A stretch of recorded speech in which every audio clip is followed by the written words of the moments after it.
एक छोटे से गांव में नंदिनी नाम की एक लड़की रहती थी। वह बहुत सीधी सादी और भोली थी। हर किसी पर जल्दी भरोसा कर लेती थी। गांव के लोग उसकी अच्छाई की तारीफ तो करते थे, लेकिन कुछ लोग उसकी इसी सादगी का फायदा उठाने की कोशिश भी करते थे।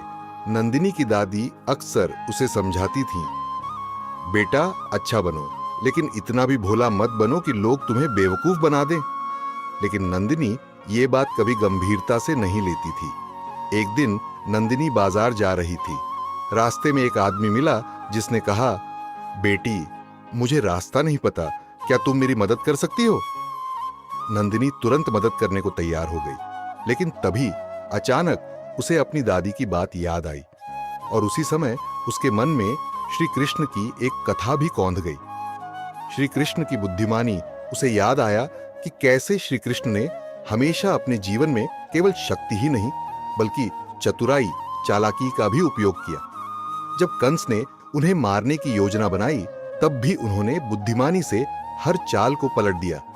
महाभारत में उन्होंने युद्ध से पहले और दौरान हर परिस्थिति को समझदारी से संभाला। उन्होंने सिखाया कि सिर्फ अच्छा होना काफी नहीं, समझदार होना भी जरूरी है। नंदिनी का फैसला। नंदिनी ने तुरंत उस आदमी से कहा, आप यहां रुको, मैं अभी किसी बड़े को बुलाकर लाती हूं। वह सीधे पास के दुकान पर गई और वहां लोगों को बताया। जब लोग उस आदमी के पास पहुंचे तो वह घबराकर भाग गया।